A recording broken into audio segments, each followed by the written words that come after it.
స్త్రీలో ఈ భాగాన్ని పదే పదే తాగితే అడుక్కునేవాడు కూడా కోటీశ్వరుడు అవుతాడు. ప్రతిరోజు రాత్రి ఏమాత్రం సిగ్గుపడకుండా స్త్రీ శరీరంలో ఈ భాగాన్ని తాకినట్లయితే అపార సంపదను సంపాదించుకోవచ్చు. స్త్రీ శరీరంలో ఈ భాగాన్ని ఎవరు పట్టుకున్నా లేకపోతే నొక్కినా వారి ఇంట్లో లక్ష్మీదేవి ఎల్లప్పుడూ నివసిస్తూ ఉంటుంది. వారికి లక్ష్మీదేవి అనుగ్రహం కూడా లభిస్తుంది. మరి స్త్రీ యొక్క ఆ భాగం ఏమిటో ఇప్పుడు మనం ఈ వీడియోలో వివరంగా తెలుసుకుందాం. ఫ్రెండ్స్, ఫస్ట్ అయితే ఈ వీడియోకి ఒక లైక్ కొట్టండి. అలాగే మా ఛానల్ని కూడా సబ్స్క్రైబ్ చేసుకొని మాకు సపోర్ట్ చేయండి. ఫ్రెండ్స్, ఈ వీడియోని ఎక్కడ కూడా స్కిప్ చేయకుండా చూడండి. అప్పుడే మేము చెప్పేది మీకు అర్థమవుతుంది. పూర్వం ధర్మపురి అనే గ్రామంలో ఒక వ్యక్తి ఉండేవాడు. అతని భార్య ప్రతిదానికి కూడా తనతో గొడవ పడుతూ ఉండేది. దాంతో అతని ఇంట్లో దరిద్రం తాండవిస్తూ ఉండేది. తినడానికి కూడా తిండి లేక కటిక పేదరికంలో ఉన్నాడు. ఒకసారి అతను అడవికి వెళ్ళాడు. ఆ దారిలో ఒక యోగిని కలిశాడు. వెంటనే ఆ వ్యక్తి ఆ యోగి దగ్గరికి వెళ్ళి ఏడుస్తూ కూర్చుంటాడు. నాయన, నీకేమైంది? ఎందుకు ఏడుస్తున్నావని అడుగుతాడు ఆ యోగి. అప్పుడు ఆ వ్యక్తి, ఓ గురువర్య, నా భార్య నాతో ప్రతి విషయంలో గొడవ పడుతూ ఉంటుంది. ఈ గొడవ కారణంగానే నేను చేసే చిన్న వ్యాపారం కూడా మూతపడింది.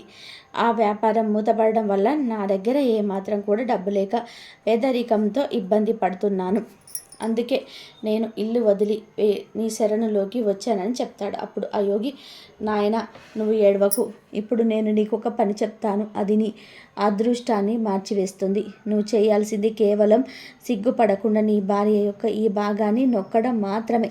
ఇది చేసినట్లయితే మీరు ఎప్పుడైనా ధనవంతులు అవ్వచ్చు. ఏ పురుషుడైనా స్త్రీ శరీరంలో ఈ భాగాన్ని తాకినట్లయితే లేకపోతే ముద్దు పెట్టుకున్నట్లయితే ఎప్పుడు డబ్బుకు కొరత ఉండదని ఆ యోగి చెప్పాడు. నాయన, ఒక చిన్న కథ ద్వారా స్త్రీ శరీరంలో ఏ భాగాన్ని ముట్టుకున్నట్లయితే మనకు మంచి జరుగుతుందో చెప్పబోతున్నాను అని ఆ యోగి కథ చెప్పడం ప్రారంభించాడు. ఒక నగరంలో ఒక వ్యాపారవేత్త ఉండేవాడు. అతనికి ఒక భార్య ఉండేది. వారిద్దరు ఎంతో ప్రేమగా ఉండేవారు. వారు ఎలాంటి గొడవలు లేకుండా ఎంతో అన్యోన్యంగా జీవించేవారు. అందుకే అతని ఇంట్లో ఎప్పుడు కూడా లక్ష్మీదేవి నివసిస్తూ తన ఆశీర్వాదాలు ఇస్తూ ఉండేది. మీరు ఇద్దరు ప్రేమ అన్యోన్యమైన జీవితం గురించి చుట్టుపక్కల వాళ్ళు కూడా చెప్పుకుంటూ ఉండేవారు. ఈ విధంగా అందరూ చెప్పుకోవడం వలన ఈ విషయం ఆ నగరానికి చెందిన రాజు వరకు చేరింది. ఆ రాజు కూడా వీరిని ఎంతో ప్రశంసించాడు. ఒకసారి ఆ రాజు నగరంలోని ప్రజలంతా కూడా ఇంట్లో ఒక దీపం వెలిగించాలని చెప్తాడు. అప్పుడు ఆ రాజు యొక్క భార్య, మహారాజా, ప్రజలందరూ వారి ఇంట్లో ఎందుకు దీపం వెలిగించాలని అంది. అప్పుడు ఆ రాజు, ఈ దీపం ప్రేమకు చిహ్నం అని చెప్తాడు. ఎవరి ఇంట్లో అయితే ఈ దీపం వెలిగించబడుతుందో వారి ఇంట్లో ఎప్పుడు కూడా ప్రేమ అనేది ఉంటుంది. ఏ విధంగా అయితే మన నగరంలో జీవించే వ్యాపారి అతని భార్య మధ్య ఉన్న ప్రేమ ఉంటుందో అతని ప్రేమ మన రాజ్యంలో ఉన్న ప్రతి భార్యాభర్తల మధ్య ఉండాలని నేను కోరుకుంటున్నాను. అందుకే ఆ దంపతుల ప్రేమకు గుర్తుగా ఈరోజు ప్రతి ఇంట్లో కూడా దీపం వెలిగించాలి అనుకుంటున్నాను అంటాడు. మహారాజు ఆజ్ఞ మేరకు నగరంలోని ప్రజలందరూ కూడా తమ ఇంట్లో దీపాలను వెలిగిస్తారు. కానీ అర్ధరాత్రి వచ్చేసరికి అందరి ఇళ్లలోని దీపాలు ఆరిపోయాయి. కానీ ఆ వ్యాపారి ఇంట్లో మాత్రం దీపం వెలుగుతూనే ఉంటుంది. ఎందుకంటే దీపం అనేది ప్రేమకు చిహ్నం కాబట్టి. వ్యాపారి భార్య ఎప్పుడు కూడా దీపం వెలిగించే ఉంచేది. అయితే ఒకరోజు ఏం జరిగింది అంటే, మహారాజు మరియు మహారాణి మేడపై నుండి వారి నగరంలో జరిగే దృశ్యాలను చూస్తూ ఉన్నారు. రాజు మరియు రాణి చూసే సమయానికి వారి రాజ్యంలో మొత్తం చీకటి అలుముకొని ఉంది. కానీ వ్యాపారి ఇంట్లో మాత్రం దీపం వెలుగుతూ ఉంది. అప్పుడు మహారాజు మహారాణితో, చూడు మహారాణి, వ్యాపారి మరియు అతని భార్య మధ్య ప్రేమ ఎంత స్థిరంగా వెలుగుతూ ఉందో మిగతా అందరి ఇంట్లో కూడా దీపం ఆగిపోయింది. దీన్ని బట్టి ఆ వ్యాపారి అతని భార్య మధ్య ప్రేమ ఎంత గొప్పదో అర్థమవుతుంది కదా అని అంటాడు. అప్పుడు మహారాణి, మహారాజా, వ్యాపారి మరియు అతడి భార్య మధ్య ప్రేమకు కారణం వ్యాపారి భార్య అయి ఉంటుంది. అందుకే ఆ వ్యక్తి ఇంట్లో ఎటువంటి పేదరికం లేకుండా వారి మధ్య ప్రేమ నింపుకొని ఉంది అని అంటుంది. లేదు మహారాణి, ఖచ్చితంగా ఇంట్లో వ్యాపారి తెలివైన వాడై ఉంటాడు. అందుకే వారి మధ్య ప్రేమ నెలకొని ఉందని అన్నాడు రాజు. కానీ రాణి మాత్రం వ్యాపారి భార్యని తెలివైందని చెప్తూ ఉంటుంది. ఇలా ఇద్దరు కాసేపు వాదించుకుంటారు. కొంత సమయానికి మహారాజు మహారాణి, మనం ఇద్దరం ఇప్పుడు వాదించుకోవాల్సిన అవసరం లేదు. మనం ఆ ఇద్దరిని ఎందుకు పరీక్షించకూడదు? ఆ పరీక్షలో ఎవరైతే ఉత్తీర్ణత సాధిస్తారో వారి తెలివైన వారు, మరి స్వచ్ఛమైన మనసున్న వారని తెలుస్తుంది అన్నాడు. మహారాణి కూడా అందుకు అంగీకరించి వారిని పరీక్షించడానికి సిద్ధమవుతారు. ఆ తర్వాత మహారాజు ఒక దాసిని పిలిపించి, నేను నిన్ను ఏవైతే ప్రశ్నలు అడుగుతానో నువ్వు వెంటనే ఆ వ్యాపారి దగ్గరికి వెళ్ళు, అతన్ని అడగమని చెప్తాడు. ఆ సేవకురాలు కూడా సరేనని వ్యాపారి దగ్గరికి వెళ్తుంది. ఆ సమయంలో వ్యాపారి భార్య కొన్ని వస్తువులు కొనడానికి బయటికి వెళ్ళింది. వ్యాపారి ఒక్కడే ఉంటాడు. అక్కడికి చేరుకున్న రాజు యొక్క సేవకుడు, ఓ వ్యాపారి, నేను రాజ్య భవనం నుంచి వచ్చాను. మహారాజు నన్ను పంపించాడు అని అన్నాడు. అప్పుడు ఆ వ్యాపారి, మీరు వచ్చిన విషయం ఏమిటి అని అడిగాడు. అప్పుడు ఆ సేవకురాలు, మీరు గనక మీ భార్యను వదిలిపెడితే మహారాజు మీకు ఎంతో విలువైన వజ్రాలను, ఆభరణాలను ఇస్తాడని చెప్పాడు. దానికి మీరు ఏమంటారని అడిగింది. ఆ వ్యాపారి అందుకు అంగీకరించలేదు. దాంతో ఆ దాసి తిరిగి వెళ్ళిపోయి రాజుకు జరిగిందంతా కూడా చెప్పింది. అప్పుడు మహారాణి మళ్ళీ ఆ సేవకురాలిని పిలిచి ఆమెకు కొన్ని విషయాలను చెప్పి, ఆ విషయాలను నువ్వు వ్యాపారి భార్యకు చెప్పు అని ఆ దాసిని వ్యాపారి భార్య దగ్గరకు పంపిస్తుంది. ఆ సేవకురాలు వ్యాపారి భార్య దగ్గరికి వెళ్తుంది. ఆ సమయంలో వ్యాపారి ఇంట్లో లేడు.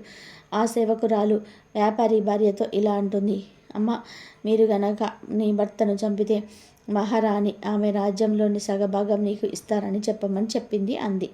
అప్పుడు ఆ మాటలు విన్న వ్యాపారి భార్య, ఈ ఒప్పందానికి నేను సిద్ధంగా ఉన్నానని అంది. అప్పుడు ఆ సేవకురాలు, మీరు మీ భర్తను చంపారని నేను ఎలా నమ్మాలి అని అంటుంది. అప్పుడు ఆ వ్యాపారి భార్య, నీకు ఈరోజు మా ఇంట్లో దీపం వెలుగుతూ కనిపిస్తుంది. నేను ఎప్పుడైతే నా భర్తను హత్య చేస్తానో అప్పుడు నేను నీ దీపాన్ని ఆర్పిస్తాను అంది. మాటలన్నీ విన్న ఆ సేవకురాలు తిరిగి రాణి దగ్గరికి వెళ్ళి జరిగిందంతా కూడా చెప్పింది. మహారాణి ఎప్పుడైతే ఆ వ్యాపారి భార్యను మాటలు వింటుందో ఆ రాణికి ఆ వ్యాపారి భార్య మీద విపరీతమైన కోపం వస్తుంది. అప్పుడు మహారాజు వెంటనే తన సేవకులను పంపించి, సేవకులారా, మేము పెట్టిన పరీక్ష కారణంగా రాజ్యంలో ఒక వ్యక్తి ప్రాణాలను కోల్పోవడం మాకు ఇష్టం లేదు. మీరు వెంటనే ఆ వ్యాపారి దగ్గరికి వెళ్ళి జరిగిందంతా చెప్పండి అని ఆదేశిస్తాడు. ఆ సేవకులందరూ కూడా ఆ వ్యాపారిని కలిసి జరిగిందంతా కూడా చెప్దామని వెళ్ళేసరికి ఆ వ్యాపారి హత్యకు గురై ఉంటాడు. అక్కడే ఆ సైనికులకు ఆ వ్యాపారి భార్య కనిపించింది. కొంత సమయానికి ఆ వ్యాపారి భార్యను తీసుకొని రాజభవనానికి వచ్చారు. అప్పుడు మహారాజు ఆ వ్యాపారి భార్యతో ఇలా అంటాడు, నువ్వు ఒక దురాశ పరురాలివి. నీకు డబ్బంటే ఇంత ఇష్టమా? కేవలం డబ్బు కోసం నీ భర్తను కూడా చంపేశావు. ఎందుకు అలా చేశావు అని అడిగాడు. అప్పుడు ఆమె ఇలా చెప్తుంది, మహారాజా, నేను ఎప్పుడు నా భర్తను చంపేయాల్సి ఉంది. కానీ నేను ఒక అవకాశం కోసం ఎదురు చూస్తూ ఉన్నాను. నా భర్త నాతో చాలా దారుణంగా ప్రవర్తించేవాడని చెప్పింది. అప్పుడు రాజు, నీ భర్త అంత దారుణమైన పని ఏం చేశాడు చెప్పు అన్నాడు.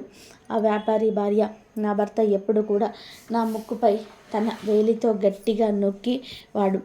ఇదే కాకుండా నా భర్త ఇంకొక పని కూడా చేసేవాడు. అదేమిటి అంటే, నా భర్త ఎప్పుడు నాలుకతో నా చెవి వెనక భాగాన్ని తాకుతూ ఉండేవాడు అని చెప్పింది. వెంటనే రాజు, అమ్మ, మీరు నిరుపేదలుగా ఉన్నప్పుడు నీ భర్త ఈ విధంగా చేసేవాడా అని అడిగాడు. అప్పుడు వ్యాపారి భార్య, లేదు, ఇలా చేసేవాడు కాదు అని చెప్తుంది. అయితే నాకు ఇప్పుడు అర్థమైంది నీ భర్త ఇలా ఎందుకు చేసేవాడో అన్నాడు రాజు. అక్కడితో కథ ముగిసిపోయింది అని చెప్పాడు. ఆ యోగి ఇలా చెప్పిన తర్వాత, నాయన, ఇప్పుడు అర్థమైందా? స్త్రీ శరీరంలో ఏ భాగాన్ని తాకితే అష్టైశ్వర్యాలు సిద్ధిస్తాయో అని అడిగాడు. అప్పుడు ఆ వ్యక్తి, గురువుగారు, నాకు ఇప్పటికీ కూడా ఏమీ అర్థం కాలేదు అన్నాడు. అయితే ఇప్పుడు నీకు నేను వివరంగా చెప్తాను, శ్రద్ధగా విను అని ఇలా చెప్తాడు.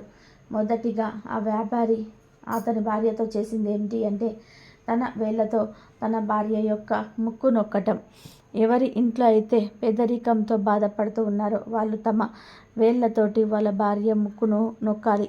ఎందుకంటే స్త్రీ యొక్క పైభాగం చాలా శుభకరంగా భావిస్తారు. కాబట్టి ఎవరైతే ఈ పని చేస్తారో వారి ధనవంతులుగా మారిపోతారు, లక్ష్మీదేవి అనుగ్రహం పొందుతారు. చూడు నాయనా, ఆ వ్యాపారి చేసిన రెండో పని ఏమిటి అంటే, ఆ వ్యాపారి తన నాలుకతోటి తన భార్య యొక్క చెవి భాగాన్ని తాకడం. ఇలా చేయటం వలన మీ యొక్క అదృష్టం తలుపు తెరుచుకుంటాయి. ఎందుకంటే స్త్రీ యొక్క చెవి వెనక భాగంలో లక్ష్మీదేవి నివసిస్తూ ఉందని నమ్ముతూ ఉంటారు. అందుకే ఈ విధంగా చేయడం వలన లక్ష్మీదేవి కృపను పొందగలుగుతారు మరియు అపార ధనాన్ని సంపాదించుకోగలుగుతారని ఆ యోగి ఆ వ్యక్తికి చెప్పాడు. ఆ వ్యక్తికి ధన్యవాదాలు చెప్పి అక్కడి నుంచి తిరిగి వెళ్ళిపోయాడు. యోగి చెప్పినట్టుగా చేసి కొద్ది రోజులకు ధనాన్ని ఆకర్షిస్తాడు ఆ వ్యక్తి. అందరూ గుర్తుంచుకోవాల్సిన విషయం ఏమిటి అంటే, శ్రీ లక్ష్మీదేవి యొక్క ప్రతిరూపం. ఎలా అయితే ఈ వ్యక్తి ధనవంతుడిగా మారాడో, మీరు కూడా అలా చేసి ధనాన్ని ఆకర్షించండి. మీరు కూడా ఈ విషయాన్ని ఫాలో అయ్యి లక్ష్మీదేవి అనుగ్రహాన్ని పొందండి. కాకపోతే మీరు మీ భార్యతో ఈ విషయం గురించి ముందుగానే మొత్తం చెప్పండి, ఆ తర్వాతనే ఆచరించండి. గాడిద స్త్రీల గురించి చెప్పిన 3 చెత్త విషయాలు వినడానికి అసహ్యంగా ఉన్న ఇవి నిజాలు. ప్రతి ఒక్కరూ తప్పకుండా ఈ విషయాలు తెలుసుకోవాలి. గాడిద చెప్పిన ఈ మాటలను వినడం వలన మీ ఇంట్లో ఎప్పుడు సుఖ సంతోషాలు నెలకొంటాయి, తెలివితేటలు పెరుగుతాయి, పేదరికం పోతుంది, ఉన్నది కలుగుతుంది. ఒకసారి ఒక గాడిద మరణించింది. ఆ తర్వాత ఆ గాడిద యమధర్మరాజును చేరుకుంది. అప్పుడు యమధర్మరాజు గాడిదతో, ఓ గాడిద, నువ్వు గాడిదలాగా పుట్టి కూడా ఎప్పుడు ఎవరిని బాధ పెట్టలేదు. ఎంతో కష్టపడ్డావు. నీ యజమానికి విశ్వాసంగా ఉన్నావు. ఇంత విశ్వాసాన్ని మనుషులు కూడా చూపించలేరు. నువ్వు చేసిన పనులకు నేను ఎంతో సంతోషిస్తున్నాను. ఎవరైతే విశ్వాసంతో నీతి నిజాయితీలతో ఉంటారో వారు నాకు చాలా ప్రియమైన వారు అవుతారు. నేను నీకు ఇంకొక అవకాశం ఇవ్వాలని అనుకుంటున్నాను. నేను ఇప్పుడు జన్మలలో సర్వశ్రేష్టమైన మనిషి జన్మను నీకు ప్రసాదిస్తున్నాను. వెళ్ళు, భూలోకానికి వెళ్ళి భూలోకంలో ఉన్న ఆనందాలను అనుభవించు అని యమధర్మరాజు అన్నాడు. ఆ మాటలు విన్న గాడిద ముఖంలో కొంచెం గిట్ల సంతోషం గిట్ల కనిపించలేదు. అప్పుడు యమధర్మరాజు, నేను నీకు మంచి శరీరాన్ని ఇస్తాను అంటుంటే నీ ముఖంలో ఏ సంతోషం కనిపించటం లేదు ఎందుకు అని అడుగుతాడు. అప్పుడు ఆ గాడిద యమధర్మరాజుతో ఇలా అంటుంది, యమధర్మరాజా, మనిషిగా పుట్టి ఏం చేయను? మనుషులు తమ కర్తవ్యాలను ఎప్పుడో మర్చిపోయారు. స్త్రీలు పురుషుల్లో విపరీతమైన నీచ బుద్ధి పెరిగిపోయింది అని అంటుంది. అంతేకాదు, మనుషుల్ని చూస్తే నాకు అసహ్యం వేస్తుంది. నాకు అసలు మనిషిగా పుట్టాలనే లేదు అని గాడిద అంటుంది. అప్పుడు యమధర్మరాజు, ఓ గాడిద, వేదాలలో చెప్పబడుతున్నటువంటి సర్వశ్రేష్టమైన మానవ జన్మ పొందడం కోసం స్వర్గలోకంలో ఉన్న దేవతలు కూడా ఎదురు చూస్తూ ఉంటారు. కానీ నువ్వేమో మానవ జన్మ వద్దంటున్నావు. నువ్వు ఏం చూసావు? ఏం చూసి మానవ జన్మ వద్దంటున్నావు? మానవ జన్మ గురించి అంతలా ఎందుకు భయపడిపోతున్నావు అని అడుగుతాడు. అప్పుడు గాడిద, ఓ యమధర్మరాజా, నేను చెప్పే విషయాలను వింటే మీరు కూడా మనుషుల విషయంలో బాధపడతారు. భూలోకంలో మనుషులు లాగా లేరు. భూలోకంలోని మానవులు మేము స్త్రీలమా పురుషులమా అన్నట్టు కూడా మర్చిపోతున్నారు. మనుషులు వారి బాధ్యతలను ఎప్పుడో మర్చిపోయారు. ఆ మనుషులను చూస్తూ ఉంటే అన్నిటికంటే కూడా నీచమైన జన్మ మానవ జన్మ అనిపిస్తుంది. యమధర్మరాజా, మీరు కావాలంటే నన్ను వేరే ఒక యోనిలోకి పంపించండి, కానీ మనిషి యోనిలోకి పంపకండి. లేదంటే మళ్ళీ నన్ను గాడిదలాగానైనా భూలోకానికి పంపండి. అంతేకాని మనిషి జన్మ నాకు వద్దు అని గాడిద అంటుంది. అప్పుడు యముడు, ఓ గాడిద, నువ్వు మనుషులు చేసే ఏ పనులు చూశావు? ఎందుకు నువ్వు మనిషిలాగా జన్మించడానికి ఇంతలా భయపడుతున్నావు, బాధపడుతున్నావు అని అడుగుతాడు. అప్పుడు ఆ గాడిద, యమధర్మరాజా, నీకు తెలుసుకోవాలని కోరికగా ఉంటే నేను చెప్తాను వినండి. నేను చూసిన 3 సంఘటనలను చెప్తాను వినండి. మొదటి సంఘటన ఏమిటి అంటే, ఒకసారి ఒక యువ పండితుడు కాశీలో విద్యను అభ్యసించడానికి వెళ్ళాడు. తను 12 సంవత్సరాల పాటు విద్యాభ్యాసం పూర్తి చేసి తిరిగి ఇంటికి వచ్చాడు. ఇంటికి వచ్చాక ఆ పండితుడు తన తండ్రితో ఇలా అన్నాడు, నాన్నగారు, నేను వేదాంగాలు నేర్చుకున్నాను. కాబట్టి మీరు నన్ను ఏదైనా ప్రశ్న అడగండి, నేను దానికి సమాధానం చెప్తాను అని అంటాడు. అప్పుడు ఆ యువ పండితుడితో తండ్రి ఇలా అన్నాడు, నువ్వు అన్నీ చదువుకొని వచ్చాను అంటున్నావు కాబట్టి నేను నీకొక ప్రశ్న అడుగుతాను, దానికి సమాధానం చెప్పు అని పాపానికి తండ్రి ఎవరు అని అడిగాడు. అప్పుడు ఆ యువ పండితుడు ఆలోచనలో పడ్డాడు. పాపానికి తండ్రి. ఈ విషయాన్ని నేను ఏ పుస్తకంలో చదవలేదు. అసలు ఈ విషయం ఏ పుస్తకంలో లేదు అని ఆలోచనలో పడ్డాడు. ఎలాగైనా సరే ఈ విషయం తెలుసుకోవడానికి రాత్రంతా అనేక పుస్తకాలు చదివాడు. కానీ ఎన్ని పుస్తకాలు చదివినా సమాధానం దొరకలేదు. మరుసటి రోజు తండ్రి మళ్ళీ కొడుకును అడుగుతాడు. నీకు పాపానికి తండ్రి పేరే తెలియనప్పుడు నువ్వు అంత దూరం వెళ్ళి ఏం చదువుకొని వచ్చావు అన్నాడు. తండ్రి మాటలు విన్న యువ పండితుడు, మీరు ఏమి చింతించకండి, నేను ఎలాగైనా పాపానికి తండ్రి పేరేమిటో తెలుసుకొని వస్తానని మళ్ళీ ఆ యువ పండితుడు కాశీకి బయలుదేరాడు. దానిలో అతడికి దాహం వేసింది. అక్కడే అతడికి ఒక ఇల్లు కనిపించింది. ఆ యువ పండితుడు ఆ ఇంటి దగ్గరికి వెళ్ళి ఆ ఇంటిలో ఉన్న స్త్రీతో, అమ్మ, నేను చాలా దూరం నుండి వస్తున్నాను, నాకు దాహంగా ఉంది, కొంచెం మంచినీళ్ళు ఇవ్వండి అన్నాడు. అప్పుడు ఆ స్త్రీ అతడికి కొన్ని నీళ్ళు ఇచ్చింది. ఆ యువ పండితుడు ఆ మంచినీళ్ళు తాగిన తర్వాత, ఇది ఎవరి ఇల్లు, మీరు ఎవరు అని అడిగాడు. అప్పుడు ఆ స్త్రీ, మీరు ఈ నీళ్లు తాకముందే ఆ ప్రశ్న అడిగి ఉండాల్సింది. ఇప్పుడు ఎందుకు అడుగుతున్నారు? కానీ అడుగుతున్నారు కనుక చెప్తున్నాను. ఈ ఇల్లు ఒక వేశ్యది, నేను ఒక వేశ్యను అంది. అప్పుడు ఇన్న యువ పండితుడు, అయ్యో, నేను ఎంత పెద్ద అపరాధం చేశాను. నేను ఒక వేశ్య ఇంట్లోని నీళ్లు తాగాను. నేను పాపానికి తండ్రి పేరు వెతుక్కుంటూ వచ్చి నేను ఇంకా పాపాత్ముడిని అయ్యాను అనగానే ఆ వేశ్య ఇలా అంటుంది, ఇంతకీ మీరెవరు, ఎక్కడికి వెళ్తున్నారు అని అడిగింది. దానికి ఆ పండితుడు మొత్తం విషయమంతా కూడా ఆ వేశ్యతో చెప్పి, నేను పాపానికి తండ్రి పేరు తెలుసుకోవడానికి కాశీకి వెళ్తున్నాను అన్నాడు. అప్పుడు ఆ వేశ్య, ఇతడు 12 సంవత్సరాలు కాశీలో చదువుకొని వచ్చాడు, అయినా కూడా పాపానికి తండ్రి పేరేమిటో తెలియదు. ఇప్పుడు మళ్ళీ కాశీకి వెళ్తే మాత్రం పాపానికి తండ్రి పేరు ఎలా తెలిసిపోతుంది అని మనసులో అనుకుంటుంది.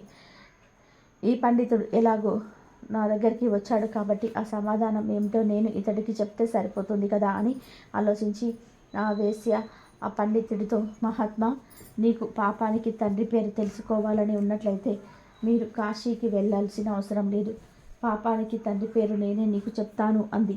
అప్పుడు ఆ పండితుడు, నువ్వు నాకు ఆ పేరు చెప్పావు అంటే నేను అంత దూరం వెళ్ళాల్సిన పని ఉండదు, అదేదో త్వరగా చెప్పు అంటాడు.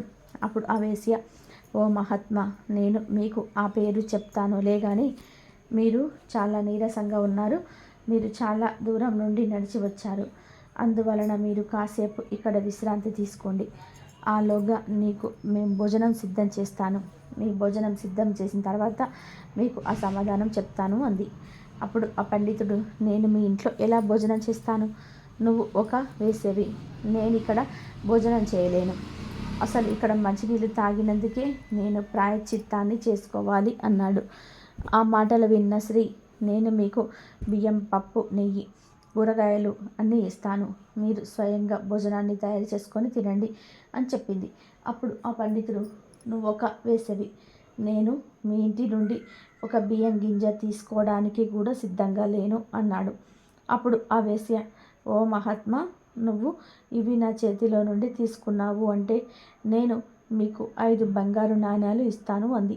దాంతో ఆ పండితుడు, ఇక్కడ నన్నెవరు చూస్తారులే అని, అయినా నేనెవరు ఇక్కడి వాడికి తెలియదు కదా అనుకొని ఆమె చేతిలో నుంచి బంగారు నాణ్యాలు తీసుకొని ఆ వేశ్య ఇచ్చిన ఆహార పదార్థాలను కూడా తీసుకున్నాడు. ఆ పండితుడు వంట చేసుకోవడానికి అన్ని సిద్ధం చేసుకుంటూ ఉన్నాడు. ఇంతలో ఇంటిలో నుంచి వేశ్య బయటకు వచ్చి, నేను ఇచ్చిన నీరు, బియ్యము అన్నీ కూడా తీసుకున్నారు, అలాంటప్పుడు నా చేతులతో వండి పెడితే ఏం అవుతుంది అని అంటుంది. దానికి ఆ పండితుడు, నేను నీ చేతితో ఇచ్చిన మంచినీళ్ళు తాగాను, బియ్యం తీసుకున్నాను, అంతకు మించి ఎక్కువ ఆశించవద్దు అని అన్నాడు. దానికి ఆ వేశ్య, మీరు నా చేతులతో వండిన భోజనం తింటాను అంటే నేను మీకు ఇంకొక 5 బంగారు నాణ్యాలను ఇస్తాను అని చెప్పింది. దాంతో ఆ పండితుడు, నేను ఇక్కడ భోజనం చేస్తే మరొక 5 నాణ్యాలు వస్తాయి, అప్పుడు మొత్తం 10 నాణ్యాలు అవుతాయి, నన్నెవరు చూశారులే అని అనుకొని వేశ్యతో, సరే, నేను నీ చేతులతో వండిన భోజనాన్ని తింటాను, కానీ నువ్వు స్నానం చేసిన తర్వాతే వంట చెయ్యి అని చెప్పాడు. ఆ వేశ్య అలాగే అని చెప్పి స్నానం చేసి భోజనాన్ని సిద్ధం చేసి తీసుకొని వచ్చి ఆ తర్వాత ఆ పండితుడికి భోజనం వడ్డించబోతూ ఉంటే ఆ పండితుడు, నువ్వు వడ్డించవద్దు, నేను వడ్డించుకొని తింటాను అన్నాడు. అప్పుడు ఆ ఆ వేశ్య, నేను నీకోసమే కదా ఈ భోజనాన్ని తయారు చేశాను, నేను నీకు వడ్డిస్తే ఏమవుతుంది అంది. లేదు, నువ్వు వడ్డించిన భోజనాన్ని నేను తినను అన్నాడు పండితుడు. అప్పుడు ఆ వేశ్య, నువ్వు నా చేత్తో అన్నం పెట్టించుకుంటే నీకు మరొక 5 బంగారు నాణ్యాలు ఇస్తాను అంటుంది. సరే అంటాడు ఆ పండితుడు. దాంతో ఆమె భోజనాన్ని వడ్డించి తన చేతితో పండితుడికి తినిపిస్తుంది. అలా తినిపిస్తూ అతడి భుజం మీద చెయ్యి వేస్తుంది. వెంటనే పండితుడికి విపరీతమైన కోపం వచ్చింది. నువ్వు చాలా అపరాధం చేశావని మండిపడ్డాడు. అప్పుడు ఆ వేశ్య ఇలా అంది. ఓ మహాత్మా, నేను ఎలాంటి అపరాధం చేయలేదు. నువ్వు వెతుక్కుంటూ వచ్చిన దానికి సమాధానం చెప్తున్నాను. నిజానికి అపరాధాలన్నీ కూడా నువ్వే చేశావు. నువ్వు మా ఇంట్లో నీళ్లు తాగావు, భోజనం కోసం పదార్థాలు తీసుకున్నావు, మా ఇంట్లో వండిన భోజనాన్ని తిన్నావు, నా చేతులతో పెట్టిన భోజనాన్ని తిన్నావు. అలా వేశ్య ఇంట్లో మీరు ఇలాంటి పనులు చేయకూడదు కదా, కానీ మీరు ఎందుకు చేశారని అడిగింది. అప్పుడు పండితుడు, నువ్వు చూపించిన ప్రేమ వల్ల ఇదంతా చేశాను అన్నాడు. దానికి వేశ్య, మీరు ఇదంతా చూపించిన ప్రేమ వల్ల కాదు, నేను ఇచ్చిన బంగారు నాణాల మీద లోభత్వంతో మా ఇంట్లో భోజనం చేయడానికి సిద్ధమయ్యారు. చివరికి నా చేతులతో తినడానికి కూడా ఒప్పుకున్నాడు. ఇదే పాపానికి తండ్రి. నువ్వు లోభత్వంతో చేయకూడని పనులన్నీ కూడా చేశావు. నువ్వు ఏదైతే పాపాలు అని అనుకుంటున్నావో అవన్నీ చేశావు అని అంది. వేశ్య మాటలు విన్న పండితుడికి అజ్ఞానంతో మూసుకుపోయిన తన కళ్ళు తెరుచుకున్నాయి. వెంటనే ఆ వేశ్య పాదాల మీద పడి, మీరు వేశ్య కాదు, మీరు నా గురువు. 12 సంవత్సరాలు నేను కాశీలో విద్యను అభ్యసించిన తర్వాత కూడా ఈ ప్రశ్నకు సమాధానం తెలియలేదు. కానీ మీరు నాకు ఒక క్షణంలోనే తెలియజేశారు. పాపానికి తండ్రి ఎవరనేది నాకిప్పుడు అర్థమైంది. పాపానికి తండ్రి లోభత్వం అన్నాడు పండితుడు. లోభత్వానికి గురై చేసే పనులన్నీ కూడా శాశ్వత విరుద్ధమే.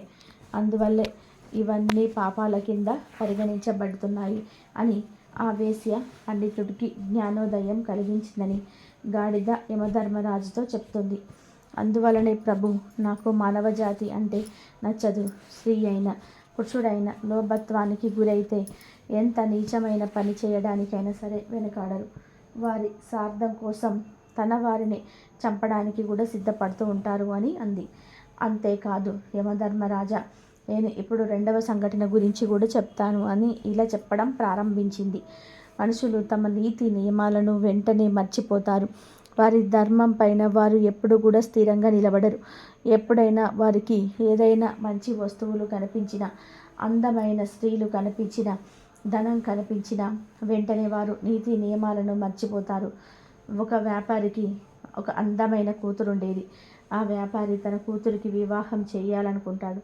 అప్పుడు ఆ వ్యాపారి ఒక బ్రాహ్మణుడి దగ్గరికి వెళ్ళి, స్వామి, ఒక అందమైన రాజకుమారుని చూసి నా కూతురికి వివాహం చేయాలనుకుంటున్నాను అని చెప్తాడు.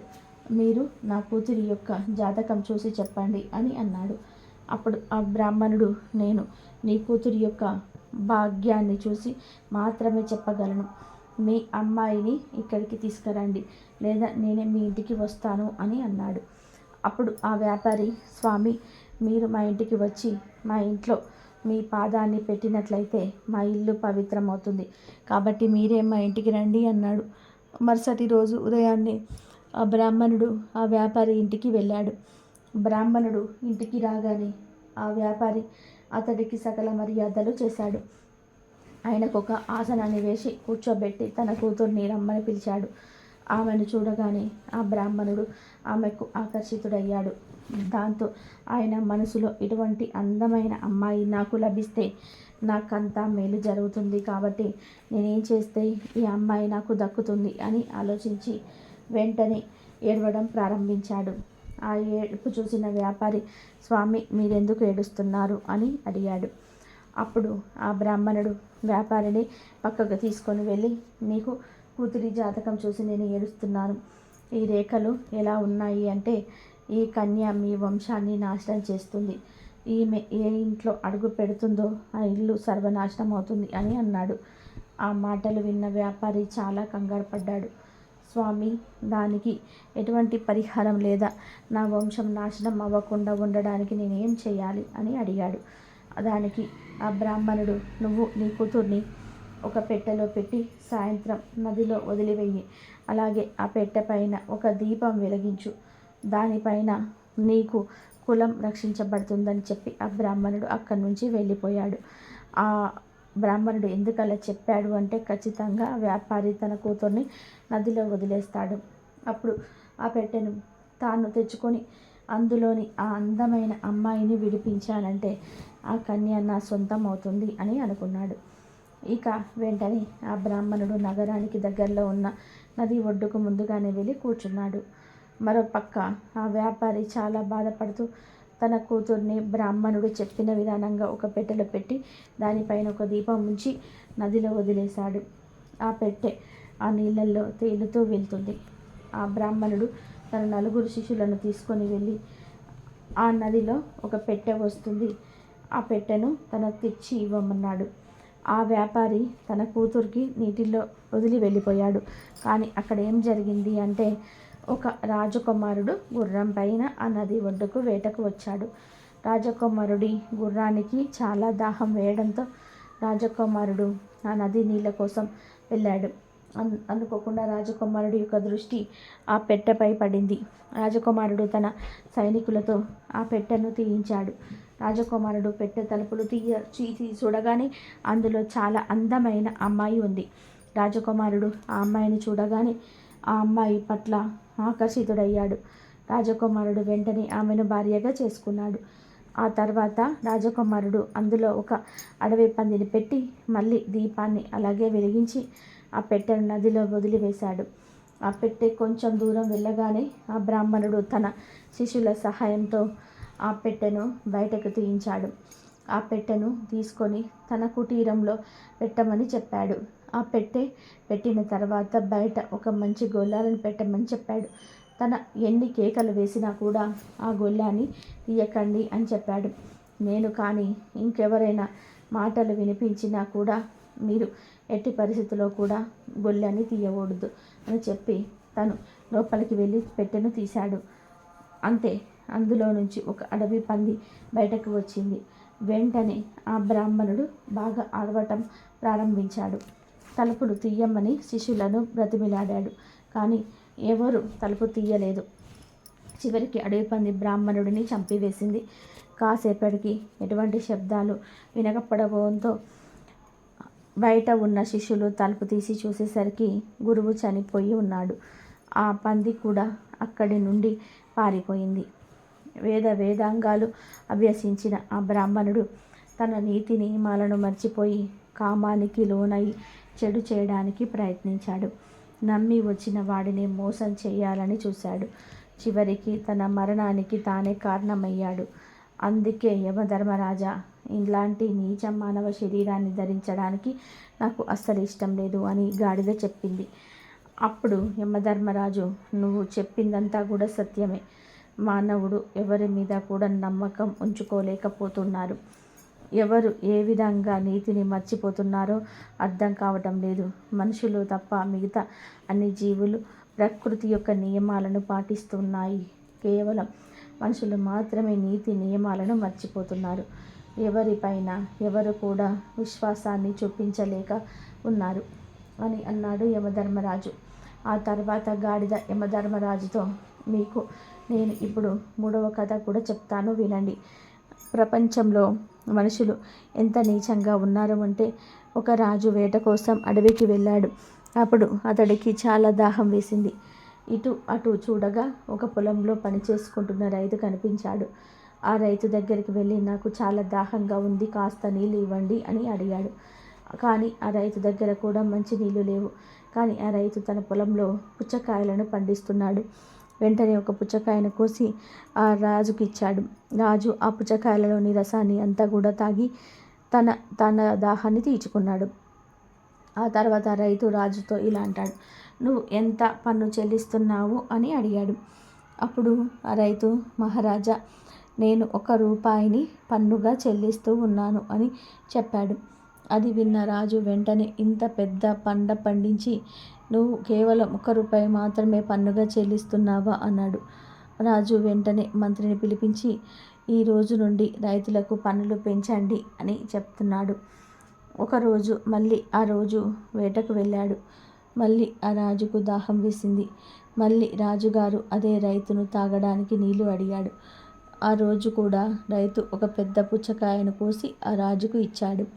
కానీ ఆ రోజు ఆ పుచ్చకాయ నుండి ఎక్కువ రసం రాలేదు. వెంటనే రాజుగారికి ఇంకొక పుచ్చకాయ ఇవ్వమని మంత్రి చెప్పాడు. ఆ పుచ్చకాయలో ఉన్న రసం కూడా తాగాడు. కానీ అందులో నుంచి కూడా ఎక్కువ రసం రాలేదు. ఇలా 4-5 పుచ్చకాయల్లోని రసాన్ని తాగినా కూడా ఆ రాజుగారి యొక్క దాహం తీరలేదు. అప్పుడు ఆ రాజు, ఇలాంటి ఎన్ని పుచ్చకాయలు తిన్నా నా దాహం ఎందుకు తీరటం లేదు? కానీ ఆ రోజు ఒకటే పుచ్చకాయ నా దాహాన్ని తీర్చిందని మంత్రితో అన్నాడు. అప్పుడు మంత్రి, మహారాజా, పుచ్చకాయలో రసం ఎండిపోయింది. ఎందుకంటే మీరు పుచ్చకాయలోని రసాన్ని చూసి రైతులపై పన్ను భారాన్ని పెంచారు. అక్కడ మీ వక్ర బుద్ధి చూపించారు. మీరు చేసిన ఈ పనికి భూదేవి ఆ పళ్ళలోని రసాన్ని తనలో దాచుకుంది. అందుకే ఎప్పుడు కూడా బాధ్యతతో వ్యవహరించాలి, బాధ్యతాయుతంగా ఉండాలి. మన చెడు ఆలోచనలు ఎదుటి వాళ్ళను కూడా చెడుగా మారుస్తాయి. అదే ప్రకృతి నియమం అని మంత్రి రాజుతో తన చేసిన తప్పు గురించి తెలియజేశాడు. ఆ గాడిద చెప్పిందంతా కూడా విన్న యమధర్మరాజు, నువ్వు చెప్పిందంతా కూడా సత్యమే, నేను కూడా అంగీకరిస్తున్నాను. కానీ అందరూ అలాంటి వారు అనుకోవడం కూడా సరి అయినది కాదు కదా. మంచి మనుషులు కూడా భూలోకంలో ఉన్నారు. నువ్వు చెడ్డ వాళ్ళను చూసి ఈ విధంగా మాట్లాడుతూ ఉన్నావు. ఎవరు ఏ విధంగా కర్మలు చేస్తారో దాని ఆధారంగానే వారికి ఫలితాలు కూడా లభిస్తాయి. కాబట్టి నేను నీ నిర్ణయాన్ని గౌరవిస్తూ నీకు ఒక దివ్యమైన దేవతా రూపాన్ని ఇస్తున్నాను. నువ్వు కూడా దేవతలో ఒకరిగా ఉండు, ఆనందమైన జీవితాన్ని అనుభవించు అని చెప్పాడు. అప్పుడు ఆ గాడిద ఒక దివ్యమైన దేవతా రూపం తీసుకొని స్వర్గలోకానికి వెళ్ళిపోయింది. ఈ వీడియో నచ్చితే లైక్ చేయండి, షేర్ చేయండి, బట్ సబ్స్క్రైబ్ చేసుకోవడం మాత్రం అస్సలు మర్చిపోవద్దు. కాబట్టి ఈ కథలోని గాడిద గురించి తెలుసుకున్నారు కదా. కాబట్టి మనము ఎప్పుడైనా సరే నీతి నిజాయితీగా ఉంటే ఆ దేవుడు కూడా మనల్ని మెచ్చుతాడు. ఒకవేళ మనం నీతి నిజాయితీ కనుక మానేస్తే ఆ దేవుడు కూడా మెచ్చడు. అలాగే స్త్రీ అంగములు ఏదో ఒకటి నొక్కడం వలన మనం ఐశ్వర్యవంతులవుతారు. భర్త తెలుసుకున్నారు.